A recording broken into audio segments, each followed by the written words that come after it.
Eric is here. I don't know if Steven is coming or not, so I'm just going to proceed as if he's not. Oh, my hair is frizzy.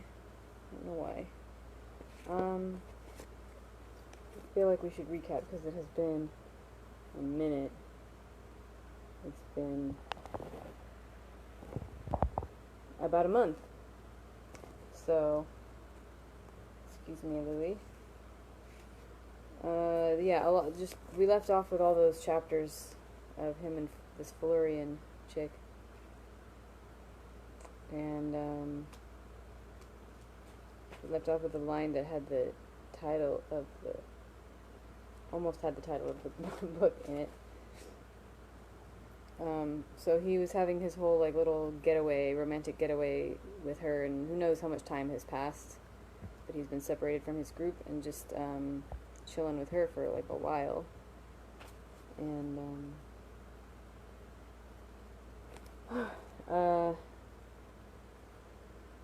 they're in the water, and then, yeah, the last thing was, when she spoke, her voice was clear. I do this so you cannot help but hear. A wise man views a moonless night with fear. So that's where we left off, and now we are on chapter 103, Lessons. And Louis is going to be messing with my hand in the book the whole time, aren't you?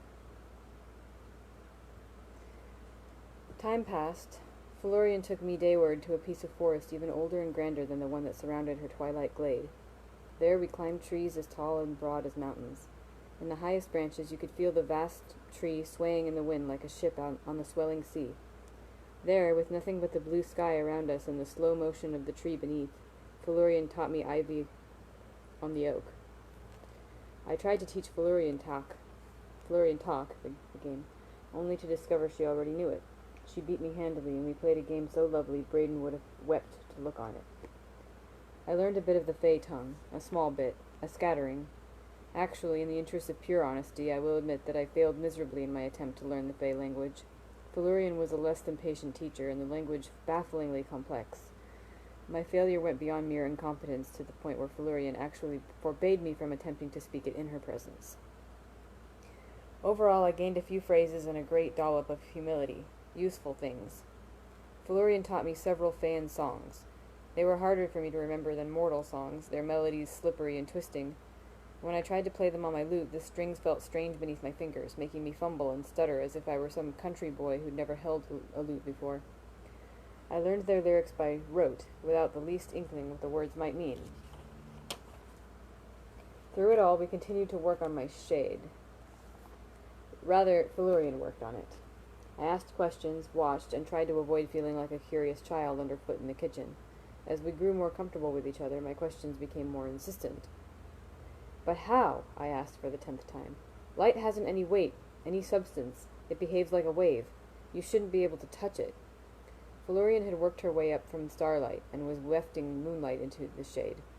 She didn't look up from her work when she replied, So many thoughts, my cloth. You know too much to be happy.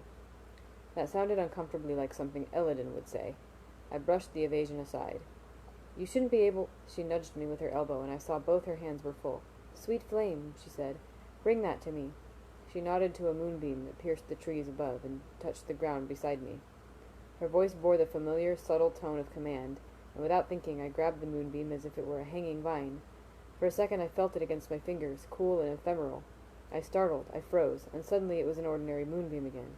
I passed my hand through it several times, to no effect.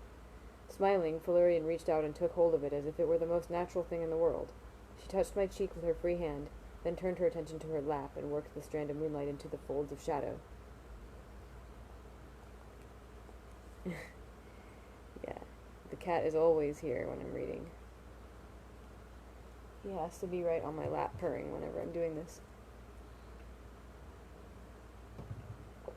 Anyway, that was the end of that chapter. That was a short one. Chapter 104. Oh god, I don't know how to pronounce this. The Cthaeh. I'm just going to pronounce it that way. It's Cthaeh. After Felurian helped me discover what I was capable of, I took a more active hand in the creation of my shade.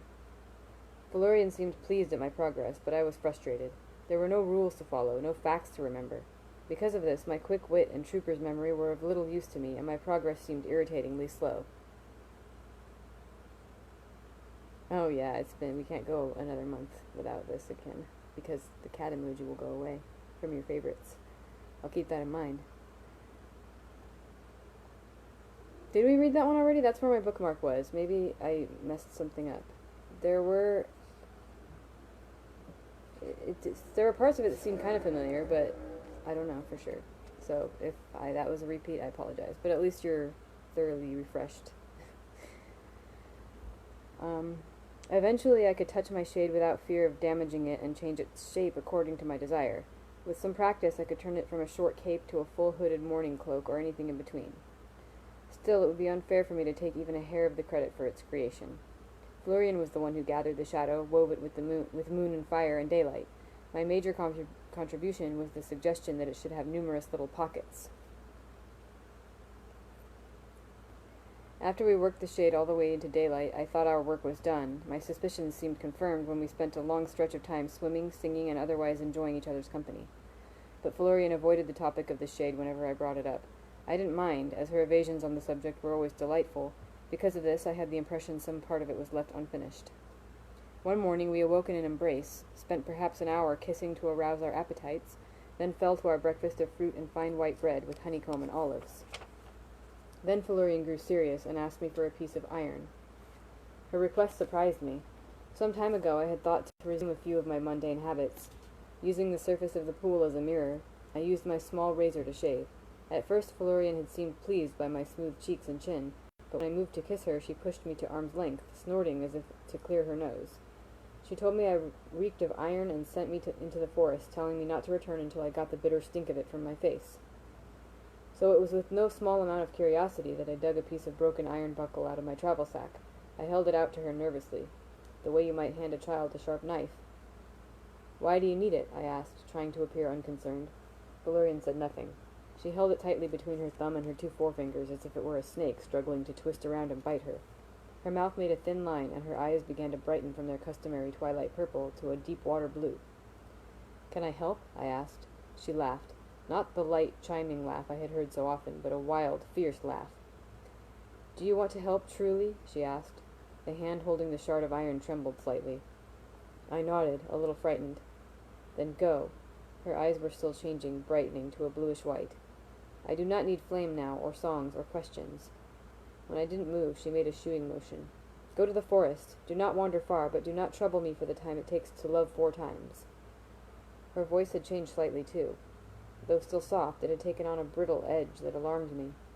I was about to protest when she gave me a terrible look that sent me scampering mindlessly for the trees. I wandered aimlessly for a while, trying to regain my composure. This was difficult, as I was baby-naked and had been shooed away from the presence of serious magic the way a mother sends a bothersome child away from the cook fire. Still, I knew I wouldn't be welcome back in the clearing for some time, so I pointed my face dayward and set off to explore. I can't say why I wandered so far afield that day. Florian had warned me to stay close, and I knew it to be good advice. Any of 100 stories from my childhood told me the danger of wandering in the Fae. Even discounting them, the stories Florian herself had told should have been enough to keep me close to the safety of her twilight grove. My natural curiosity must take some of the blame, I suppose, but most of it belongs to my bruised pride. Pride and folly, they go together like 2 tightly grasping hands. I walked for the better part of an hour as the sky above me slowly brightened into full daylight.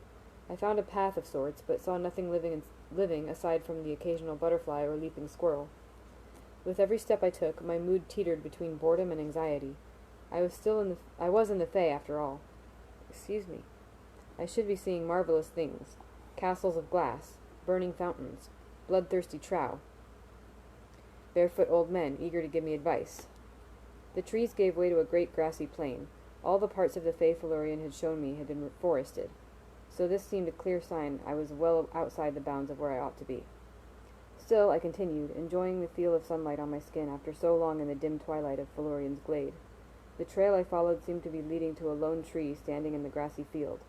I decided I would go as far as that tree, then head back. However, after walking for a long while, I didn't seem to be coming much closer to the tree. At first I thought this was another oddity of the Fae, but as I continued to make my stubborn way along the path, the truth became clear. The tree was simply larger than I had thought, much larger and much farther away. The path did not ultimately lead to the tree. In fact, it curved away from it, avoiding it by more than half a mile. I was considering turning back when a bright flutter of color under the tree's canopy caught my eye. After a brief struggle, my curiosity won out, and I stepped off the path into the long grass. It was no type of tree I had ever seen before, and I approached it slowly.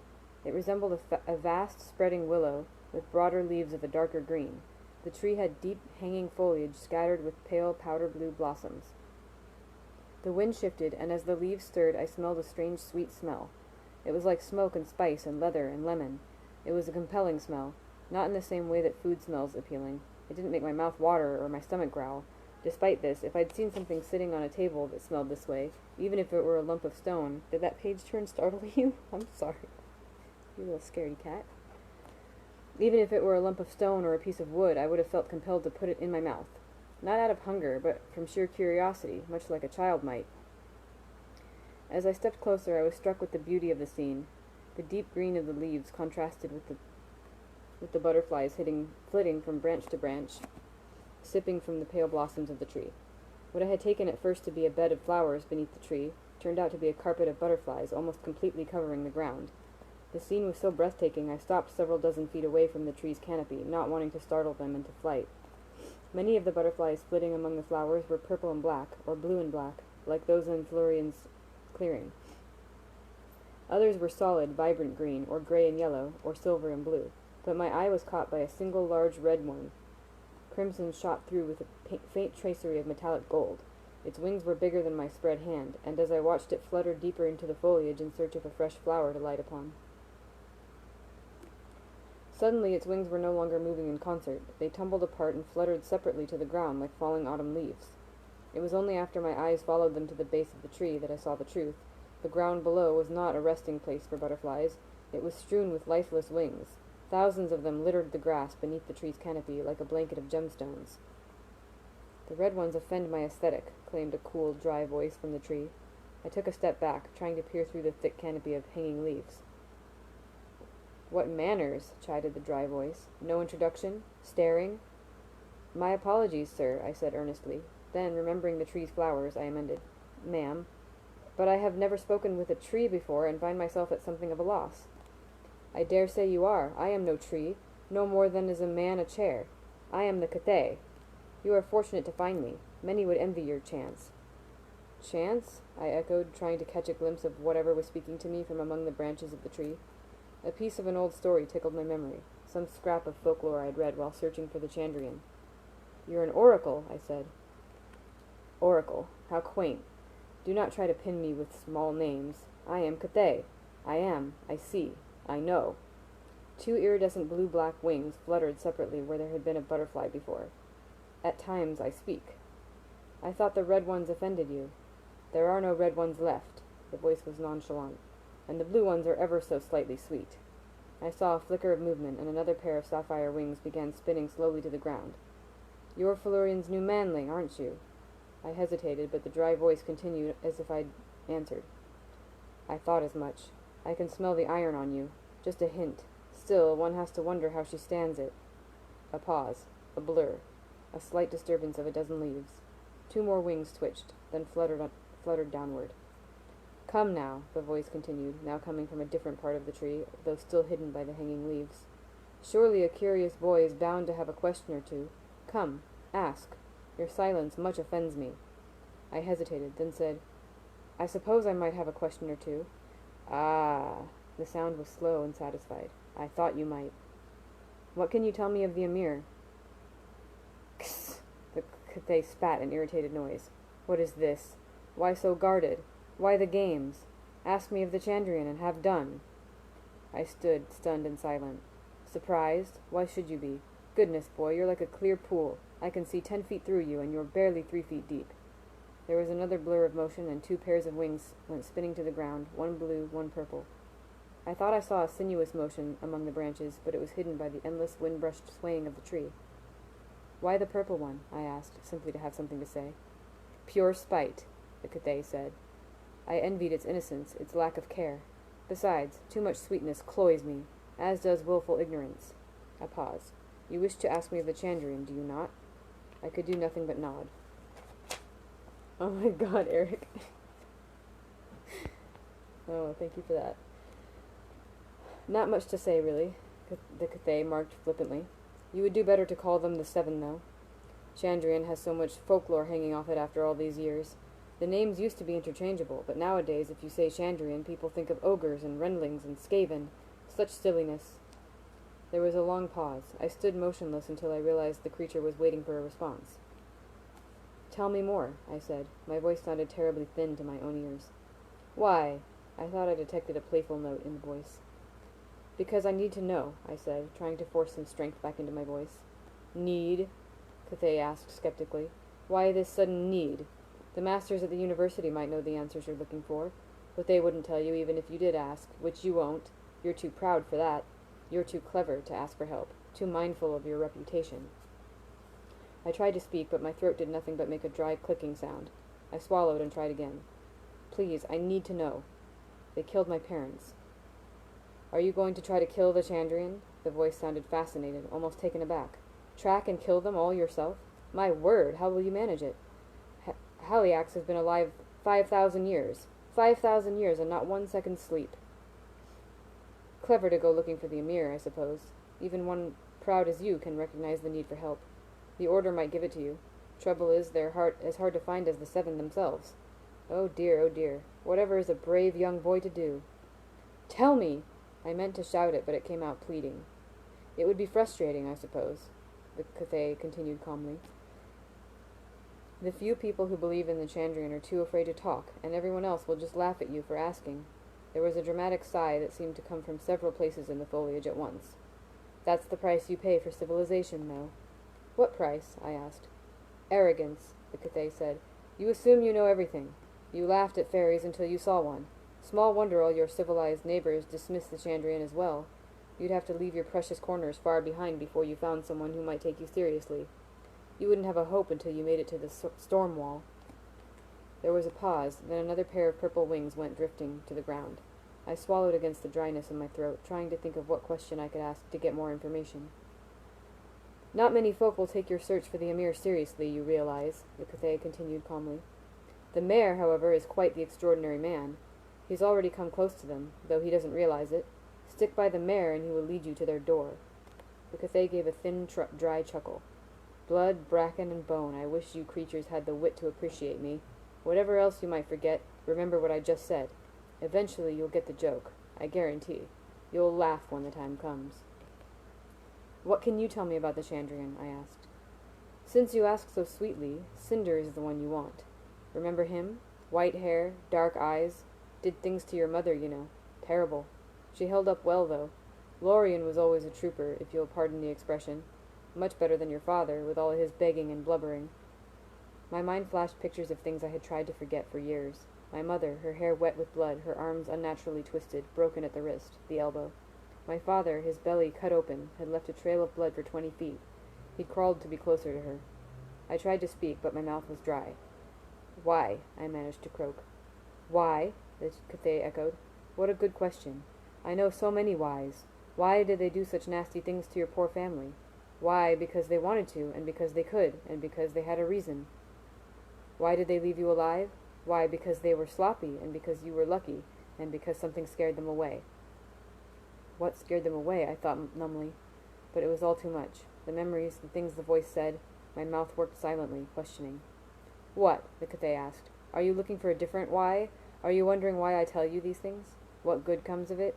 Maybe this Cinder did me a bad turn once. Maybe it amuses me to set a young pup like you snapping at his heels. Maybe the soft creaking of your tendons as you clench your fists is like a sweet symphony to me. Oh, yes it is, and you can be sure. Why can't you find this Cinder? Well, that's an interesting why. You'd think a man with coal-black eyes would make an impression when he stops to buy a drink. How can it be that you haven't managed to catch wind of him in all this time? I shook my head, trying to clear it of the smell of blood and burning hair. The Cathay seemed to take it as a signal. That's right, I suppose you don't need me to tell you what he looks like. You've seen him just a day or 3 ago. Realization thundered into me. The leader of the bandits. That graceful man in chainmail. Cinder. He was the one who had spoken to me when I was a child. The man with the terrible smile and the sword like winter ice. Pity he got away, the Cathay continued. Still, you must admit you've had quite a piece of luck. I'd say it was a twice-in-a-lifetime opportunity meeting up with him again. Pity you wasted it. Don't feel bad you didn't recognize him. They have a lot of experience hiding those telltale signs. Not your fault at all. It's been a long time. Years. Besides, you've been busy, currying a favor, rolling around in the cushions with some pixie, sating your base desires. 3 green butterflies twitched all at once. Their wings looked like leaves as they spun to the ground. Speaking of desires, what would your Denna think? My, imagine her, seeing you here, you and the pixie all tangled up at it like rabbits. He beats her, you know, her patron. Not all the time, but often. Sometimes in a temper, but mostly it's a game to him. How far can he go before she cries? How far can he push before she tries to leave and he has to lure her back again? It's nothing grotesque, mind you, no burns, nothing that will leave a scar. Not yet. 2 days ago he used his walking stick. That was new. Welts the size of your thumb under her clothes. Bruises down to the bone. She's trembling on the floor with blood in her mouth, and you know what she thinks before the black? You. She thinks of you. You thought of her too, I'm guessing, in between the swimming and strawberries and the rest. The Cathay made a sound like a sigh. Poor girl, she's tied to him so tight. Thinks that's all she's good for. Wouldn't leave him even if you asked. Which you won't. You, so careful, so scared of startling her away. And well, you should be too. She's a runner, that one. Now that she's left Severin, how can you hope to find her? It's a shame you left without a word, you know. She was just beginning to trust you before that. Before you got angry. Before you ran off. Just like every other man in her life. Just like every other man, lusting after her, full of sweet words, then just walking away, leaving her alone. Good thing she's used to it by now, isn't it? Otherwise you might have hurt her. Otherwise you just might have broken that poor girl's heart. It was all too much. I turned and ran, pelting madly back the way I had come, back to the quiet twilight of Felurian's clearing. Away, away, away. And as I ran, I could hear Cathay speaking behind me. Its dry, quiet voice followed me longer than I would have thought possible. Come back, come back. I have more to say. I have so much more to tell you. Won't you stay?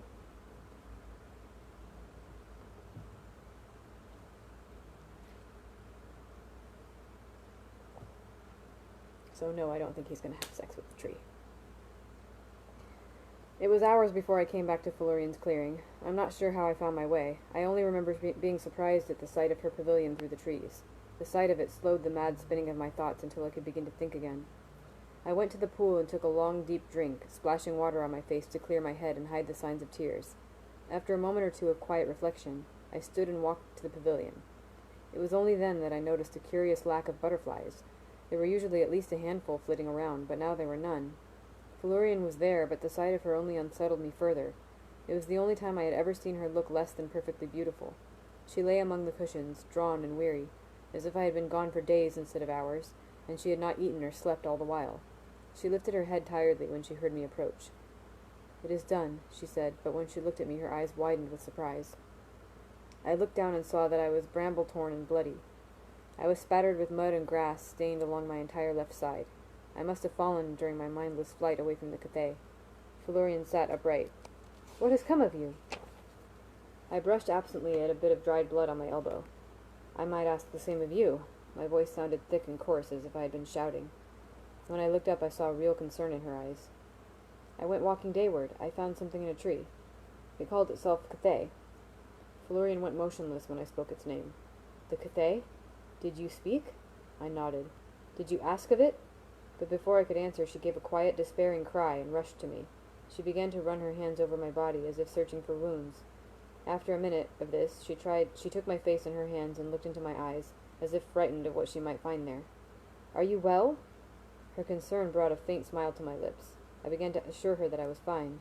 Then I remembered the things the Cathay had said. I remembered the fires and the man with ink-black eyes. I thought of Denna sprawled on the floor with a mouthful of blood. Tears came to my eyes and I choked. I turned away and shook my head, eyes clenched shut and unable to speak. She stroked the back of my neck and said, All is well. The hurt will go. It has not bit you, and your eyes are clear, so all is well. I pulled away from her enough to look her in the face. My eyes? The things the Cathay says can leave men broken in their heads, but I would see it if it were so. You are still my Kvoth, Still my sweet poet. She leaned forward, oddly hesitant, then gave me a gentle kiss on my forehead. It lies to men and drives them mad? She shook her head slowly. The Cathay does not lie. It has the gift of seeing, but it only tells things to hurt men. Only a Dennerling would speak to the Cathay. She touched the side of my neck to soften her words. I nodded, knowing it to be the truth, and I began to cry.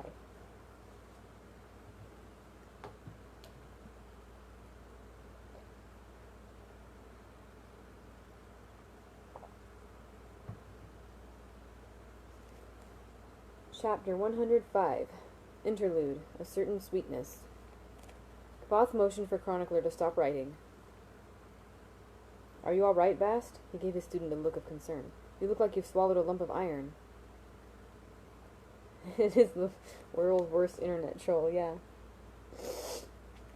Bast did look stricken. His face was pale, almost waxy. His normally cheerful expression was aghast. Reshi, he said, his voice as dry as autumn leaves. You never told me you spoke with the Cathay. There's a lot of things I've never told you, Bast, Kvoth said flippantly. That's why you find the sordid details of my life so enthralling. Bast gave a sickly smile, shoulders sagging with relief. You didn't really, then, talk with it, I mean? It's something you just added to make things a little more colorful? Please, Bast, Kvoth said, obviously offended. My story has quite enough color without my adding to it. Don't lie to me, Bast shouted suddenly, coming halfway out of his seat with the force of it. Don't you lie to me about this! Don't you dare! Bast struck the table with one hand, toppling his mug and sending Chronicler's inkwell skittering across the table. Stephen's here. You're a little late. You missed a couple chapters, but yeah, I guess you can watch again from the beginning. I mean, he left that Felurian girl and went for a walk, and because she was getting annoyed with him, and she told him to go away. And then he ran into a tree, a talking tree, that likes to kill butterflies for fun. And the tree told him a lot of things about Kvoth's past. Like, the tree just, saw into Kvoth's mind and his memories, and started confronting him about, his worst memories and things about Denna and how her patron hits her, and how bringing up how he fought with her and yelled at her and left without saying goodbye, and how just all this stuff to make him feel bad. That's pretty much it. And now we're in an interlude, so we're back at the tavern, and the Chronicler is taking a break from writing. Anyway, quick as blinking, Chronicler snatched up the half-covered sheet of paper and pushed his chair back from the table with his feet, saving the sheet from the sudden spray of ink and beer. Bast leaned forward, his face livid as he stabbed a finger at Kvoth. I don't care what other shit you spin to gold here, but you don't lie about this, Reshi. Not to me. Kvoth gestured to where Chronicler sat, holding the pristine sheet of paper in the air with both hands. Bast, he said, this is my chance to tell the full and honest story of my life. Everything is... Bast closed his eyes and pounded the table like a child in the grip of a tantrum. Shut up! Shut up! Shut up! Bast pointed at Chronicler. I don't give a fiddler's fuck what you tell him, Reshi. He'll write what I say or I'll eat his heart in the market square. He turned the finger back to the innkeeper and shook it furiously. But you'll tell me the truth, and you'll tell me now! Kvoth looked up at his student, the amusement bleeding out of his face. Bast, we both know I'm not above the occasional embellishment, but this story is different. This is my chance to get the truth of matters recorded. It's the truth behind the stories. The dark young man hunched forward in his chair and covered his eyes with one hand. Kvoth looked at him, his face full of concern. Are you all right? Bast shook his head, still covering his eyes. Bast, Kvoth said gently, your hand is bleeding. He waited a long moment before asking, Bast, what is the matter? That's just it, Bast burst out, throwing his arms wide, his voice high and hysterical. I think I finally understand what the matter is. Bast laughed then, but it was loud and strained, and choked off into something that sounded like a sob. He looked up at the rafters of the tap room, his eyes bright. He blinked, as if fighting back tears. Kvoth leaned forward to lay his hand on the young man's shoulder. Bast, please. It's just that you know so many things, Bast said. You know all sorts of things you're not supposed to. You know about the Barentaltha. You know about the White Sisters and the Laughing Way. How can you not know about the Cathay? It's a monster. Kvoth relaxed visibly. Good Lord, Bast, is that all? You had me all in a sweat. I've faced down things far worse than— There isn't anything worse than the Cathay! Bast shouted, bringing his clenched fist down on the tabletop again. This time there was a sharp sound of tearing wood as one of the thick timbers bowed and cracked. Resti, shut up and listen. Really listen. Bast looked down for a moment, choosing his words carefully. Sorry, my nose just keeps itching. You know who the Sith are? Kavath shrugged. They're a faction among the Fae. Powerful, with good intentions. Bast waved his hands. You don't understand them if you use the term good intentions. But if any of the Fae can be said to work for the good, it's them. Their oldest and most important charge is to keep the Cathay from having any contact with anyone. With anyone. I didn't see any guards, Kavath said in the tones a man might use to soothe a skittish animal. Bast ran his hands through his hair, leaving it in disarray. I can't for all the salt in me guess how you slipped past them, Reshi. If anyone manages to come in contact with the Cathay, the Sith kill them. They kill them from half a mile off with their longhorn bows. Then they leave the body to rot. If a crow so much as lands on the body, they'll kill it too. Chronicler cleared his throat gently, then spoke up. If what you're saying is true, he asked, why would anyone go to the Cathay? Bast looked for a moment as if he would snap at the scribe, then gave a bitter sigh instead. In all fairness, my people are not known for making good decisions, he said. Every Fae girl and boy knows the Cathay's nature, but there's always someone eager to seek it out. Folk go to it for answers or a glimpse of the future, or they hope to come away with a flower. A flower? Kavath asked. Bast gave him another startled look. The Rinna? Not seeing any recognition in the innkeeper's face, he shook his head in dismay. The flowers are a panacea, Rishi. They can heal any illness, cure any poison, mend any wound. Kavath raised an eyebrow at that. Ah, he said, looking down at his folded hands on the tabletop. I see. I can understand how that might draw a person in, though they knew better.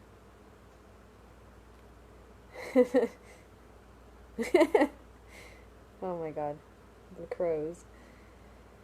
The innkeeper looked up. I have to admit I don't see the trouble, he said apologetically. I've seen monsters, Bast. The Cathay falls short of that. That was the wrong word for me to use, Reshi, Bast admitted, but I can't think of a better one. If there was a word that meant poisonous and hateful and contagious, I'd use that. Bast drew a deep breath and leaned forward in his chair. Reshi, the Cathay can see the future, not in some vague, oracular way. It sees all the future, clearly, perfectly, everything that can possibly come to pass, branching out endlessly from the current moment. So they're like Doctor Strange. Hi, Troy. I'm glad you're enjoying it. This is probably to me, this is like the most interesting part of this book. This is the second book in a series, though. So there's a lot of backstory that you probably would want to go back and either read or all my videos stay up. So if you want to go back, if you're ambitious enough to go watch them all from the beginning, you should. But these are great books. And I don't know. I mean, I think it's better not to jump in, but it might be fine to. I mean, I don't think you're going to be completely lost if you just start from here. We'll see.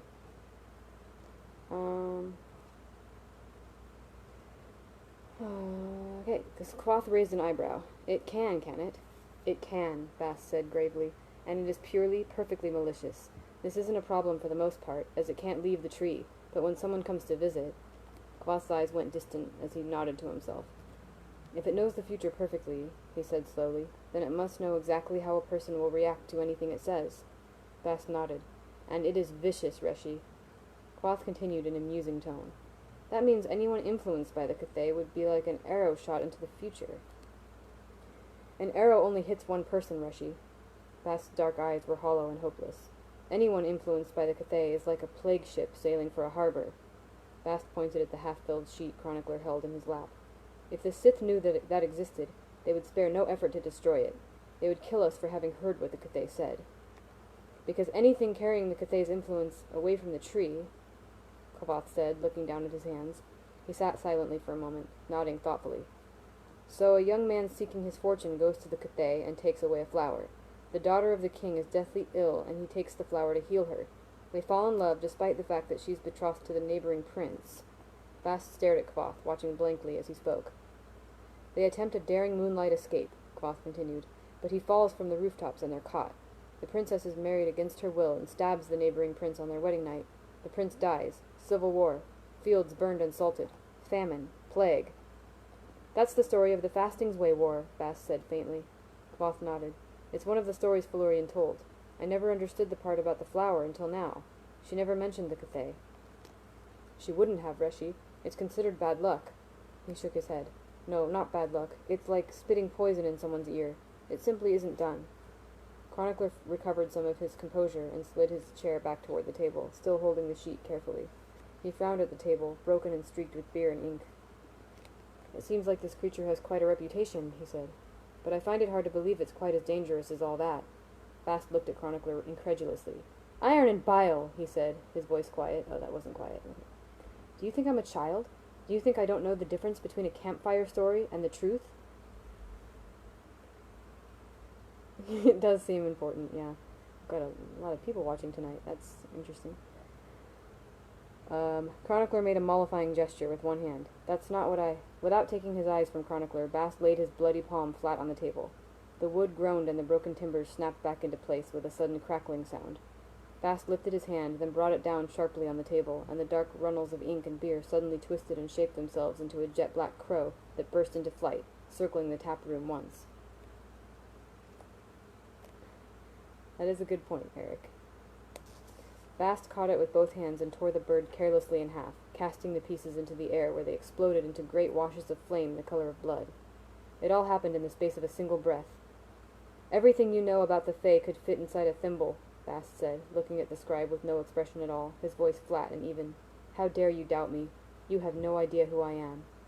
Chronicler sat very still, but he did not look away. I swear it by my tongue and teeth, Bast said crisply. I swear it on the doors of stone. I am telling you 3,000 times. There is nothing in my world, or yours, more dangerous than the Cathay.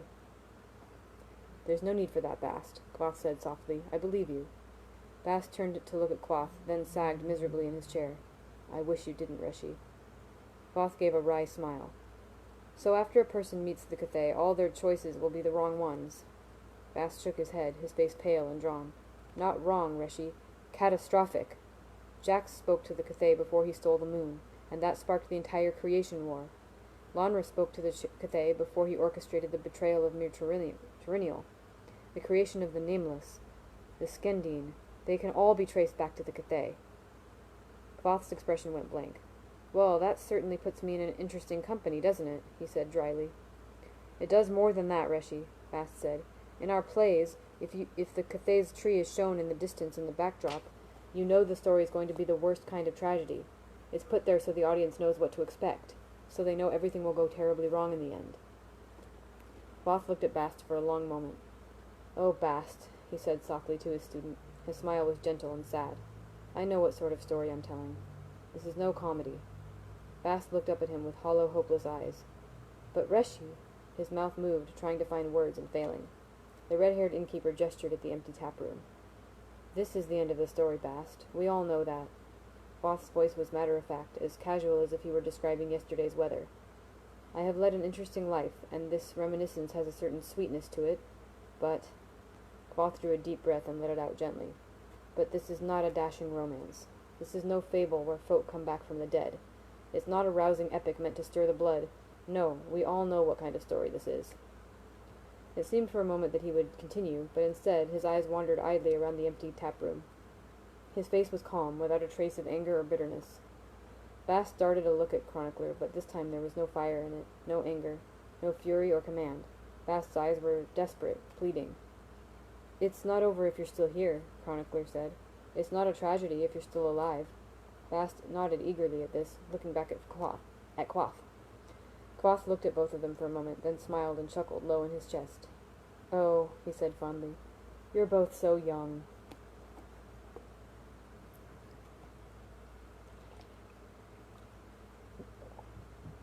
Let me see, because it's like 10 to 8, but how long this next one is. This is a short one. I'll just read one more, and then we'll call it. Chapter 106, Returning. After my encounter with the Cathay, it was a long time before I was my right self again. I slept a great deal, but only fitfully, as I was endlessly set upon by terrible dreams. Some of them were vivid and impossible to forget. These were mostly of my mother, my father, my troop. Worse were the ones where I woke weeping with no memory of what I'd dreamed, only an aching chest and an emptiness in my head like the bloody gap left by a missing tooth. The first time I awoke like this, Felurian was there, watching me. Her expression was so gentle and worried that I expected her to murmur softly to me and stroke my hair, as Ari had done in my room months ago. But Felurian did nothing of the sort. "Are you well?" she asked. I had no answer for this. I was blurry with memory, confusion, and grief. Not trusting myself to speak without bursting into tears again, I merely shook my head. Felurian bent down and kissed me on the corner of my mouth, looked at me for a long moment, and sat back up. Then she went to the pool and brought me back a drink of water in her cupped hands. Over the following days, Felurian did not press me with questions or try to draw me out. She occasionally tried to tell me stories, but I couldn't focus on them, so they made less sense than ever. Some parts made me weep uncontrollably, though the stories themselves had nothing in them that was sad. Once I woke to find her gone, only to have her return hours later carrying a strange green fruit bigger than my head. She smiled shyly and handed it to me, showing me how to peel off the thin, leathery skin to reveal the orange meat inside. Pulpy and tangy sweet, it pulled apart in spiraling segments. We ate these silently until nothing was left but a round, hard, slippery seed. It was dark brown and so big I could not close my hand around it. With a slight flourish, Felurian cracked this open against a rock and showed me that the inside was dry, like a roasted nut. We ate this too. It tasted dark and peppery, vaguely reminiscent of smoked salmon. Nestled inside what was another seed, white as bone and the size of a marble. This Felurian gave to me. It was candy sweet and slightly gummy, like a caramel. One time she left me alone for endless hours, only to return with 2 brown birds, one carefully cupped in each hand. They were smaller than sparrows, with striking leaf-green eyes. She set them down next to where I lay on the cushions, and when she whistled, they began to sing. Not snippets of bird song, they sang an actual song. 4 verses with a chorus between. First they sang together, then in a simple harmony. Once I woke, and she gave me a drink in a leather cup. It smelled of violets and tasted of nothing at all, but it was clear and warm and clean in my mouth, like I was drinking summer sunlight. Another time she gave me a smooth red stone that was warm in my hand. After several hours it hatched like an egg, revealing a creature like a tiny squirrel that chittered angrily at me before running away. Once I woke and she was not nearby. Looking around, I saw her sitting on the edge of the water, arms wrapped around her knees. I could barely hear the gentle song of her sobbing quietly to herself. I slept and I woke. She gave me a ring made from a leaf, a cluster of golden berries, a flower that opened and closed at the stroking of a finger. Once, when I startled awake with my face wet and my chest aching, she reached out to lay her hand on top of mine. The gesture was so tentative, her expression so anxious, you would think she had never touched a man before, as if she was worried that I might break or burn or bite. Her cool hand lay on mine for a moment, gentle as a moth. She squeezed my hand softly, waited, then pulled away. It struck me as odd at the time, but I was too clouded with confusion and grief to think clearly. Only now, looking back, do I realize the truth of things. With all the awkwardness of a young lover, she was trying to comfort me, and she didn't have the slightest idea how. Still, all things mend with time. My dreams receded. My appetite returned.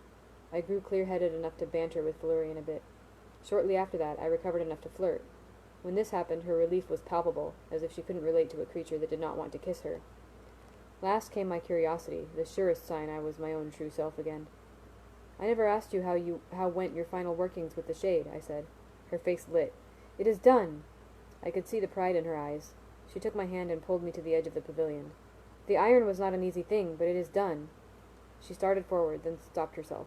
"Can you find it?" I took a long, careful look around. Even though she'd taught me what to look for, it was a long moment before I spotted a subtle depth in the darkness of a nearby tree.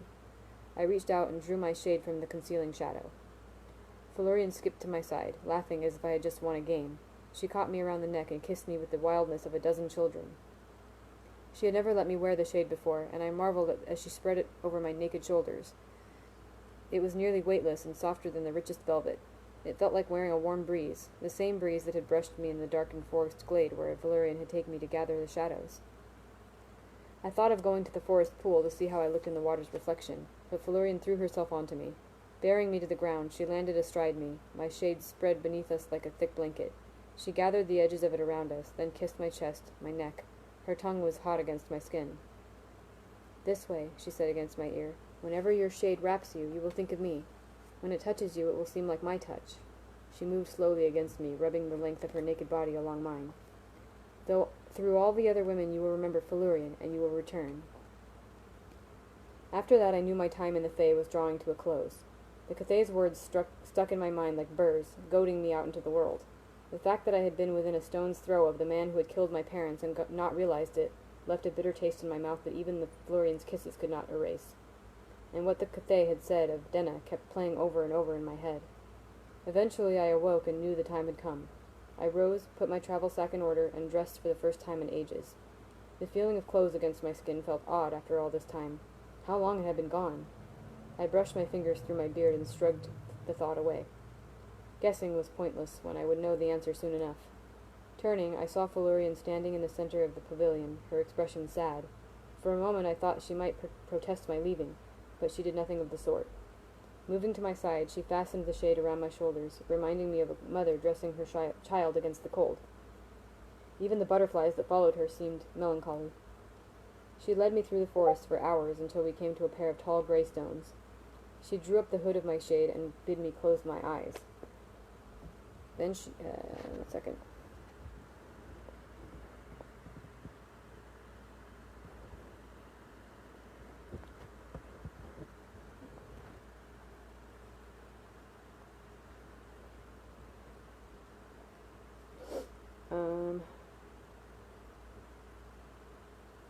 Then she led me in a brief circle, and I felt a subtle change in the air. When I opened my eyes, I could tell this forest was not the same one I had been walking through a moment before. The strange tension in the air was gone. This was the mortal world. I turned to Felurian. "My lady," I said, "I have nothing to give you before I go." "Except your promise to return." Her voice was lily-soft, with a whisper of a warning. I smiled. "I mean I have nothing to leave you with, lady." "Except remembrance." She leaned close.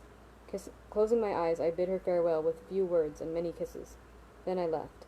I would like to say I did not look back, but that would not be the truth. The sight of her almost broke my heart. She seemed so very small beside the huge gray stones. I almost went back to give one final kiss, one last goodbye. But I knew if I went back, I would never manage to leave again.